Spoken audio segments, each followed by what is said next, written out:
Assalomu alaykum, hurmatli podpischilar, chorva ishqibozlari, Xorazm kanalining podpischilari. Shu videomizda xato kamchiliklar bo'lgan uzrlab qo'yamiz oldindan. Bir og'amiz Telegram atajabda ekan, bir sotmadan sig'ir bor ekan. Ana bolasi qochar ko'paychilardan. Anasi sementablar rossiyskiy gibrid, bo'ylari ham baland, üstüne oluşundan balası ham zakonli sifat. Şunu bir koyup bering, ammaga YouTube'da joylashtirib bering deb Telegramda yozib tashlab ekanlar.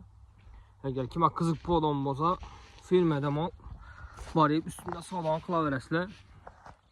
Hem yana bir narsani aytib o'tib edim. Akşam ham telefon bo'ldi. Uka, shuni bir YouTube'da ammaga hamma yetkaz. Şu görgen adamlar ham bilib qo'ysinlar, mashinliklar ko'paygan deb. 5-6 adam chiqib turibdi hozir. Akşam ham bir video chiqardim, shundan keyin Telegramdan ham yozib turibdilar. Mallarni olib dedi, 5 milyon 6 milyon beralardan dedi, 2 güne 3 güne kelib beraman deb uxlatib turibdilar dedi. Iloji bo'lsa sizlardan bir iltimos qilib qoladik.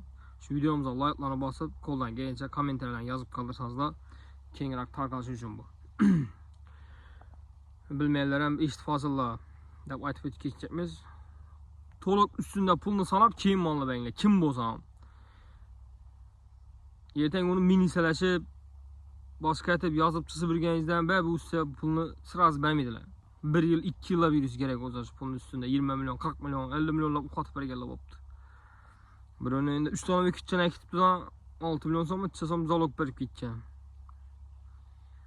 Birisini o'yindan akşam aytib turibdi, ana bola sig'ir bergan. Mashinaning pravosini nasıl talonini berib ketgan. Mashina pravosi, o'zining pravosi, mashinaning talonini berib ketgan ikkisini. Borib dedi, yozib berib qo'yman dedi, yo'q bo'la dedi. 13 kun bo'libdi ekan ketgandan oldin. 13 kundan beri yopib ketgan adam ham yo'q, mal ham yo'q dedi. Uy adresini borib yozilib tursa dedi, u xotinning uyi ekan dedi. Borib ko'rsalar.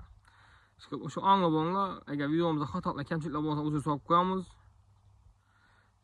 Adres Gullarda, Yangiobodda demi?